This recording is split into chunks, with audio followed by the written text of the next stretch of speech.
If you want to help Myth Vision Podcast grow, you can join our Patreon. There are different tiers, as well as help out with PayPal. Thank you so much. Don't forget to like, subscribe, share, and comment.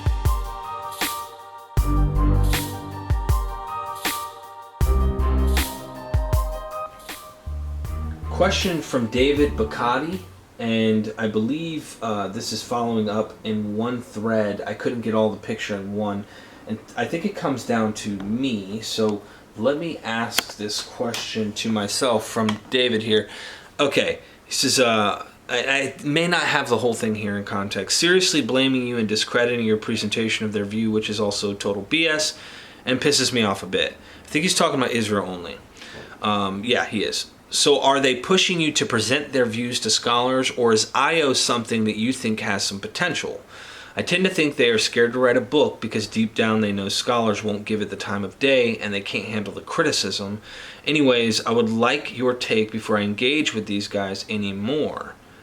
Before I get to your final question to Dr. Price, you can engage them.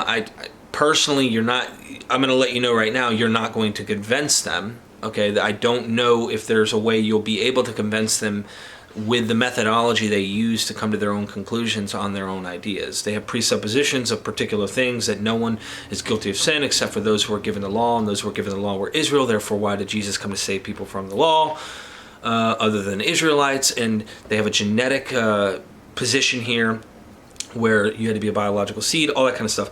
So this is my own inquiry because I see certain things that make sense, but also things that don't. And so I really want to put the flame to it. Any position that I present, I want to test. If it stands the flames and it endures, well, obviously, then you know that there might be some potential there. It hasn't been scrutinized on that level, and I want it to be critically assessed before throwing away the whole theory. At the same time, there are some things that I'd like to say real quick is, if I'm a recovering addict, I mentioned this to Dr. Price, if someone's hurting from drug addiction, it affects me in a personal way, and I want to try and help them in some sense because I've been there. Israel-only proponents come from a school of full preterism, which is an eschatological position that the end literally happened and that all Bible prophecy was fulfilled. I came from the same thread, where these guys went IO and at first still were complete historical believers and didn't take a mythological approach to the Bible. I went down the myth path and went critical scholarship path. And I am testing this theory in light of scholarship, hoping, based on all the evidence I do have of their writings, wishing there was a book because it's hard to assess something.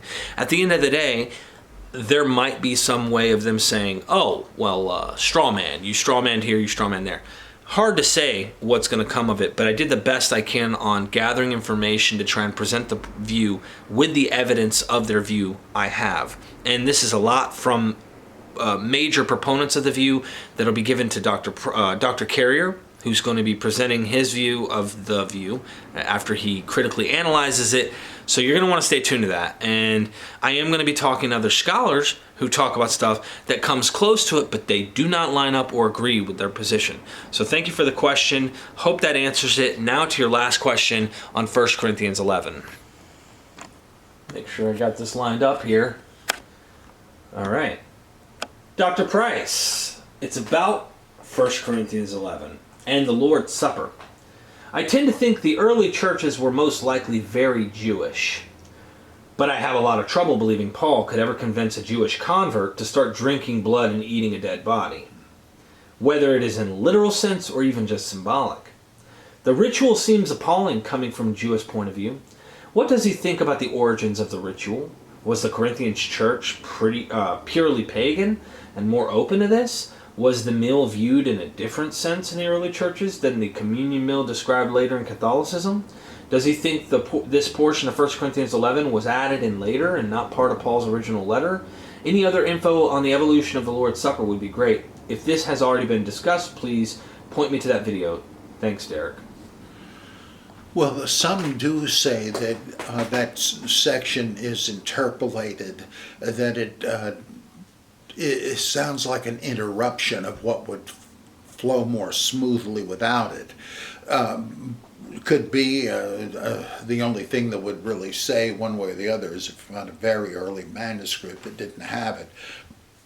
because there are none such known yet, most scholars would say, well, we can just go ahead and assume that it is all by Paul until you can prove it guilty, it's innocent. That's no way to proceed, but of course you can't play the game they want to play if you do that.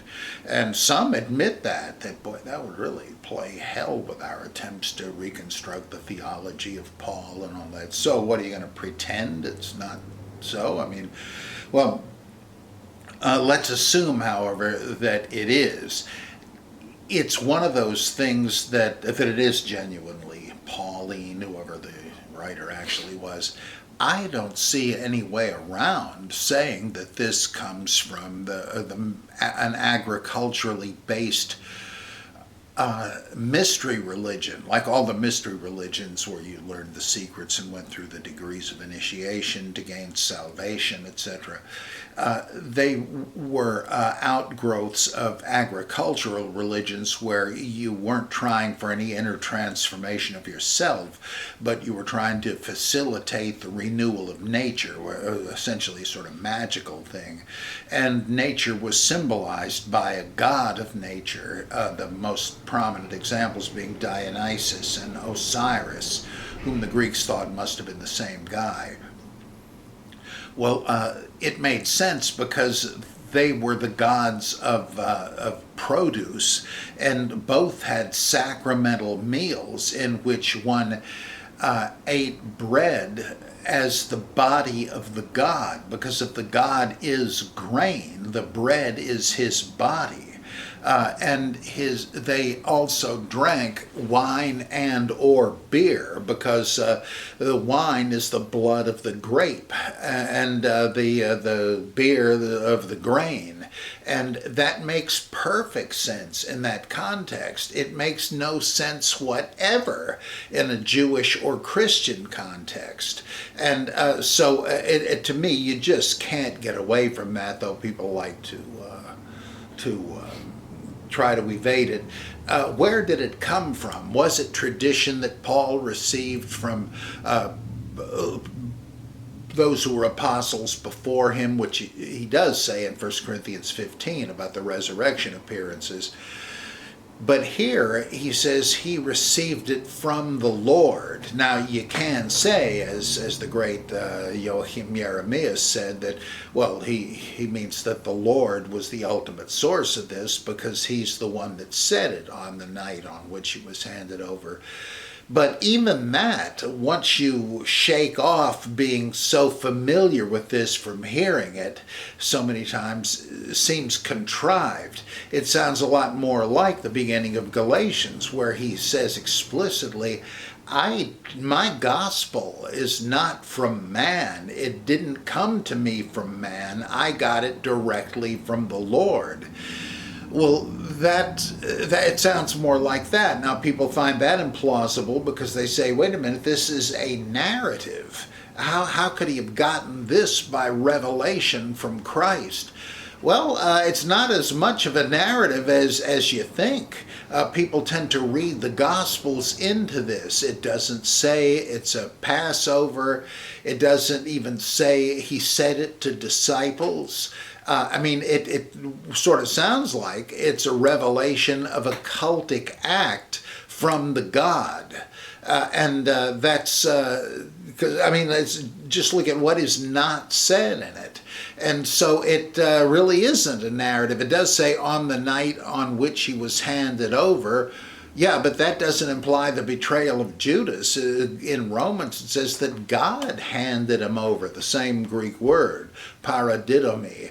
And it was only because somebody took it as meaning in this text, betrayed, that they came up with a betrayer to do the job. Judas Iscariot, which one of the options for its meaning is Judas the false one, the betrayer. So it's not necessarily much of a narrative, and it does sort of sound like the writer is saying this is a revelation from Christ.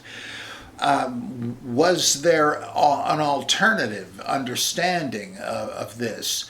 Well, yeah, Albert Schweitzer and others suggested that it's a compositive narrative, as so much else is in the Gospels, and that originally the story just had Jesus saying, I will not drink of the fruit of the vine until that day I drink it anew with you in the kingdom of God, which was a vow of abstinence, possibly indicating how quick the parousia, or the apocalypse, or whatever you want to call it, was supposed to happen.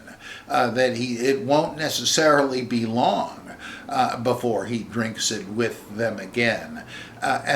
So that it wasn't a sacramental meal, it was just a vow of abstinence, kind of equivalent to a Nazarite vow for a stated time. Also in the Didache, the teaching, meaning the whole name is the teaching of the 12 apostles to the nations,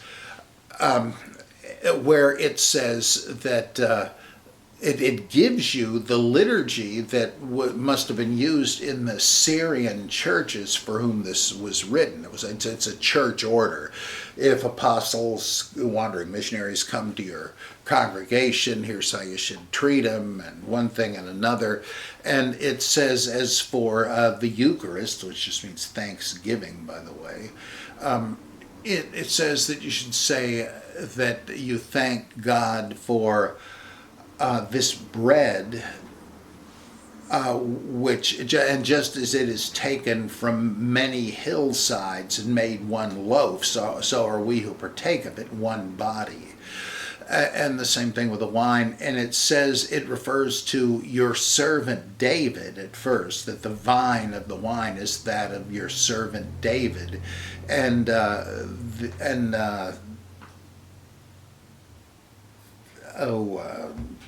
bread, I guess, of your servant Jesus. And this is either very primitive, pre-Eucharistic in the usual sense, or a later alteration of it. But the logic of it usually is, if something sticks out like a sore thumb from the later universal tradition, it seems to be like a loose end, that it seems to be a fossil of an earlier view. And we do hear from different early church writers that some Christians observed the Lord's Supper with bread and fish, or bread and water. So who knows? And that might be attested, in the stories of the multiplication of loaves and fish.